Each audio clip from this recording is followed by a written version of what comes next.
Okay, so we're going to start at the back of the house, and you can see the echiums not faring well in the wind, the one in the foreground there. And here's one of the new cats, that's Juno, he's going by at the moment. Before I leave here, the fig tree is way in at the back there by the gable is the word I'm looking for, and there's some fine fruit forming up there. So we'll go up the garden, and there's Adham and the second little kitten, and they finally made friends. It took them 4 days to do that. Let's go and have a look at the kiwi, which is, the flowers have just begun to open, so they're kiwi's gone mad altogether. That's it down there, that big bushy thing there, and here's the other one going up that dead tree there.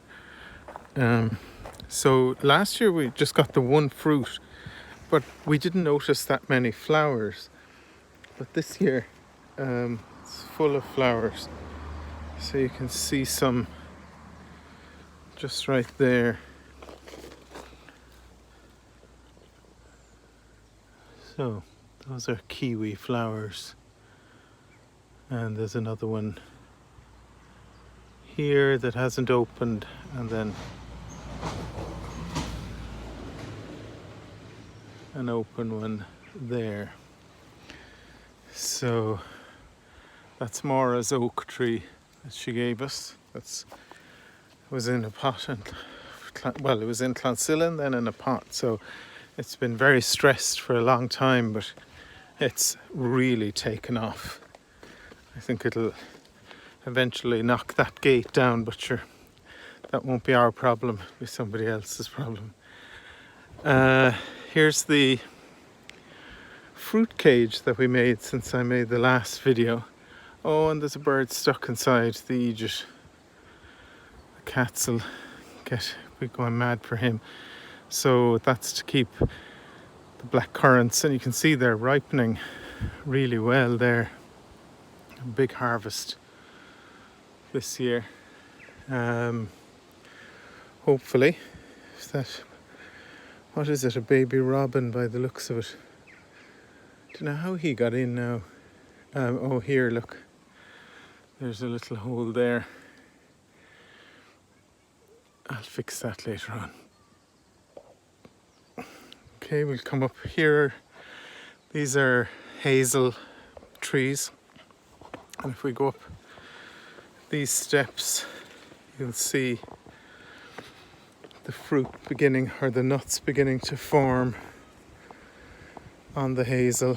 Oh yeah, see them there. So there are 4 there, and the second one in is called Webb's Cob, and it's the most prolific of them. Produces a lot. This is the Morello cherry, the sour cherry, and I don't think there's a single fruit left on that. I need to prune that one. You prune it, anything with a stone you prune in the summer. More echiums. That's a red ornamental quince. The poor real quince is there. It's got one fruit that we can see, having had hundreds and hundreds of flowers, but what can you do? Oh yeah, I must go down there in a minute and show you those roses and stuff. They're lovely. Oh yeah, have a look at this. So that's the Himalayan musk rose. Lovely scent from that. I'll come back to that. The veg garden. Actually, there's something unusual here. So the peas doing really well. The spuds are amazing. We dug one earlier just to see. I'll be bringing them with me, but they're not really ready yet. But they're actually, I forgot to say that to you, Adham, because we tried a new method with growing the spuds. They're in this no-dig method. So you put a lot of compost on the ground and then plant at the interface between the soil and the compost. But I meant when digging up the spuds, they were clean, like because they had grown in leaf mold rather than in, in soil. So fantastic echiums there. This plant here is a guava, and it's not going to produce fruit apparently in this climate, but it does produce flowers, and you can see flower buds on it here. And the flowers are edible, and they taste like rice paper, kind of a flavored rice paper. They're lovely. There's the Himalayan musk again. And then down there, growing in the laurel, you can see that rambling rector rose. It's still in flower. That's the one over the shed. Let me go around here and show you a few things in the veg garden. So this is like a polytunnel with pumpkins and stuff behind it. Our Easter lily is coming on now in June. I think it's only Easter under glass or in Portugal or somewhere. And there's the last of the peonies, the bowl of beauty there just falling apart, and then the Sarah Bernhardt.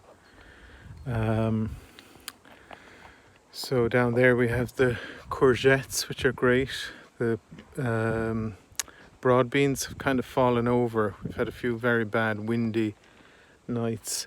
This is another fruit cage for the blueberries and the strawberries, and you can see there are plenty of strawberries down there, but the blueberries are not great. Like, they need acid soil, so it could be that, but it looks like a lot of them aren't pollinated as well.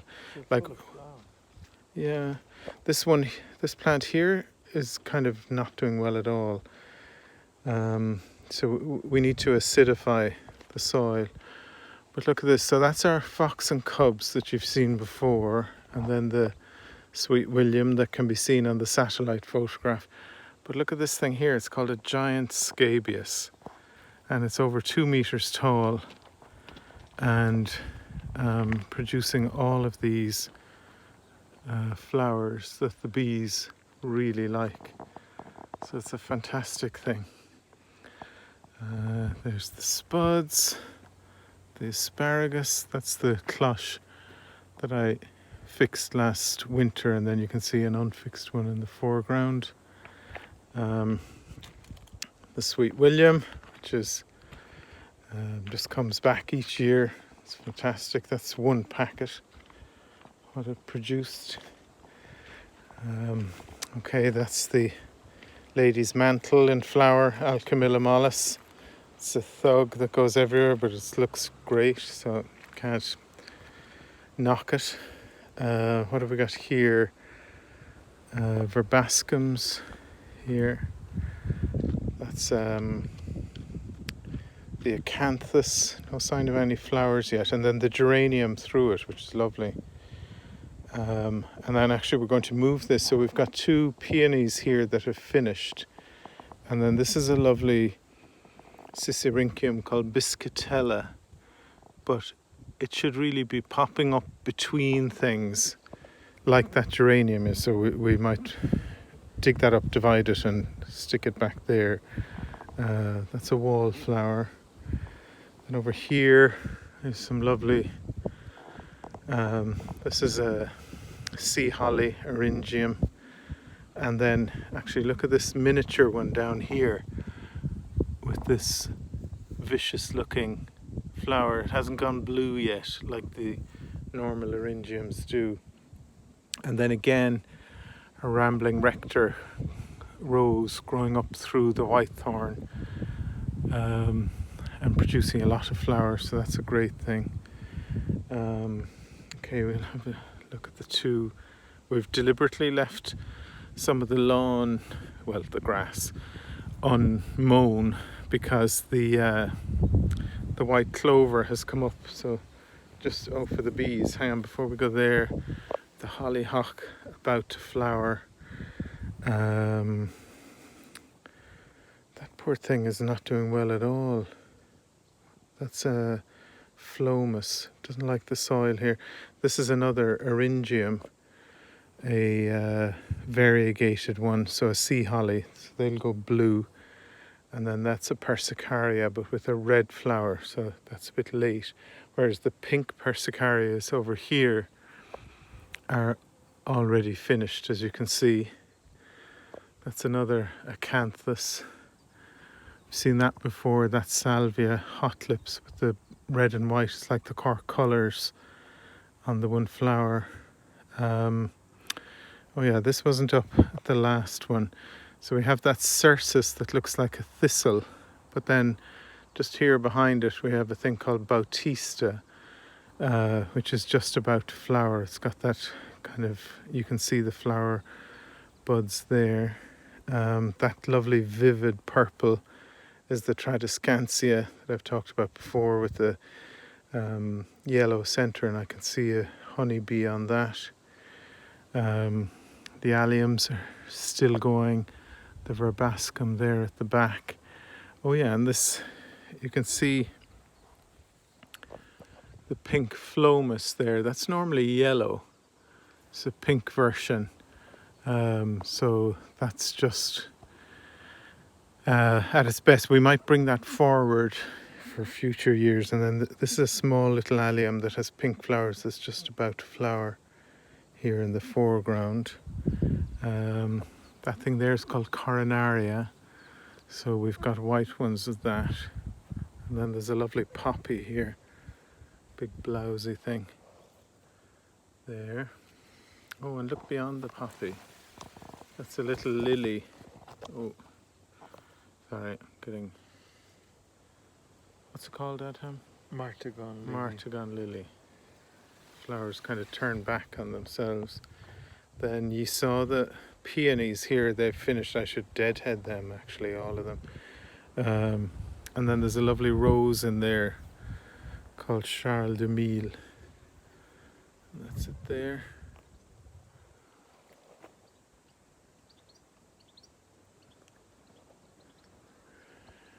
And then we have the osteospermums there and the anthemus. And then, oh yeah, this is Lucifer Montbretia, Crocosmia lucifer, the tall one. You can see the flower just coming there. And this is a lovely... Rudbeckia, which is going to have a yellow flower that'll tower over again. Adam's talking about this Rudbeckia here with the yellow flower. That'll be taller again. Then a beautiful lily here. Was it last year or the year before? There was a single one of those on each flower, on each stem. And then this year they've come back with multiples. This is a Lysimachia with the kind of red foliage that we gave the Chelsea chop to, so that's delayed its flowering. And then, what's that, Adam, that daisy thing there again called? That's Helenium. Helenium.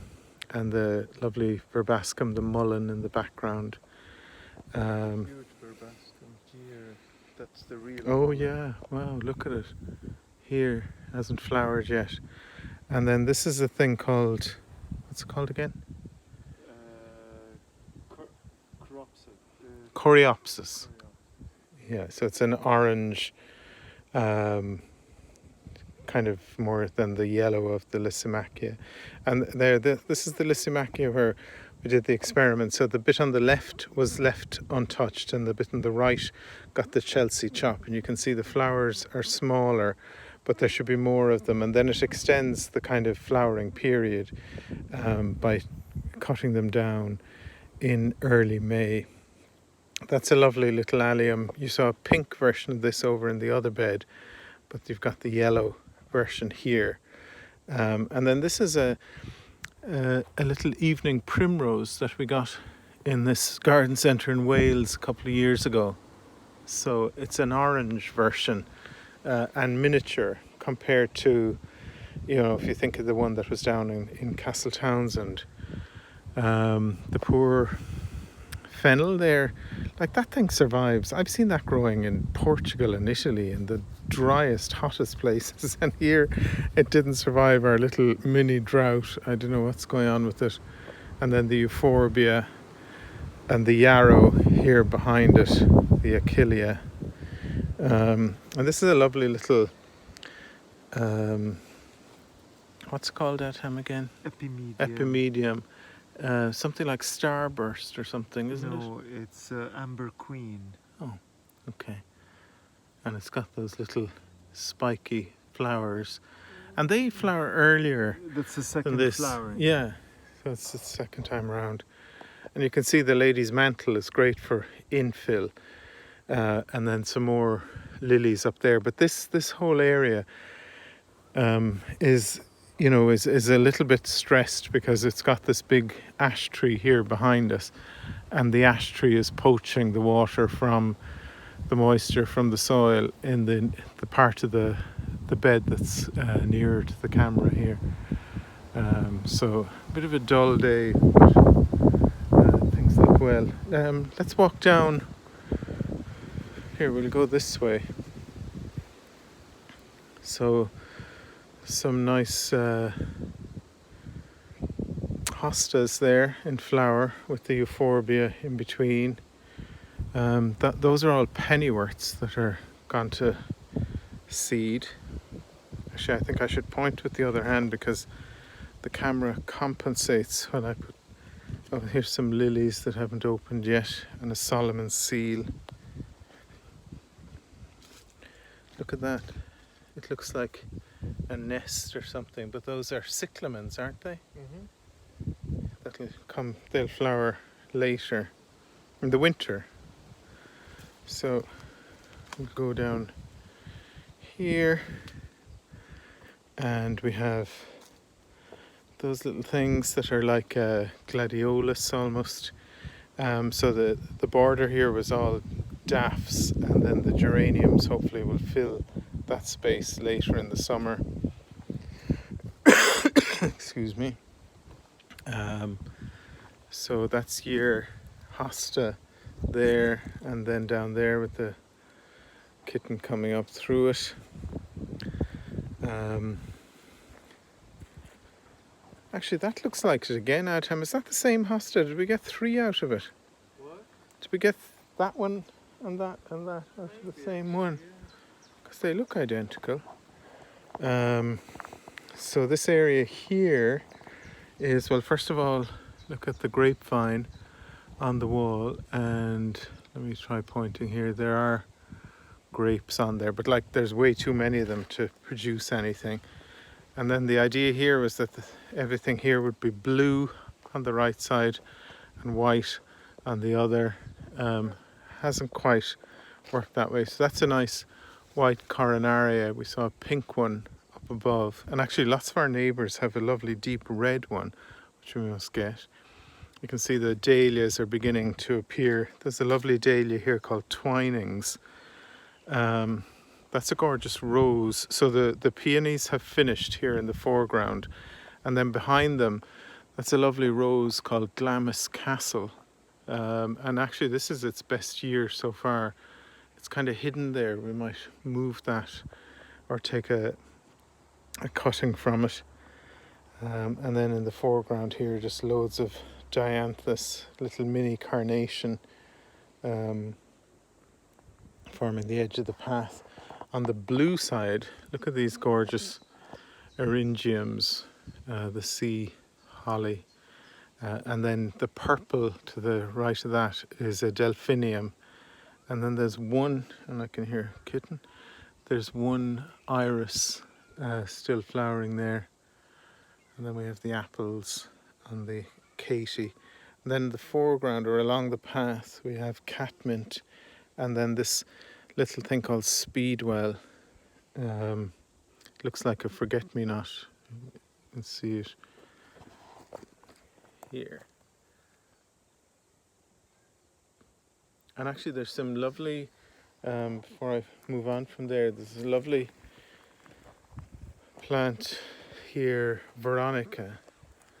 Those little purple spires. It's a speedwell as well. And then over on this side, there's a white version. You can see them there. Okay, and then we've got the birdhouse. Diarmuid and Mary gave me that for my 50th, so that's 10 years old at this stage.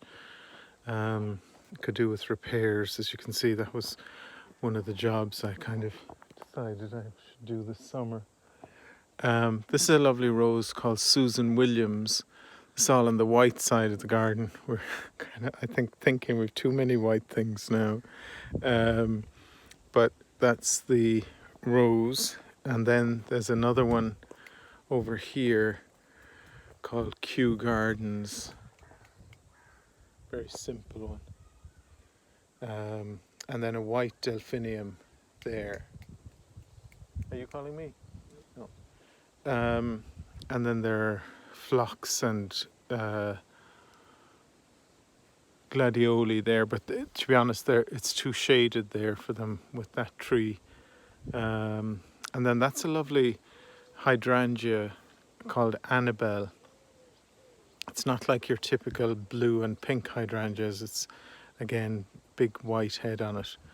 And those are hops growing up through that dead white thorn there. And the little kitten is working away there. The cats finally kind of made friends with each other. So they're friends now. Here's that rambling rector on the shed. Hang on, we'll go down and have a look at it. So you can see it's growing up into the laurel there. That laurel was there before we came.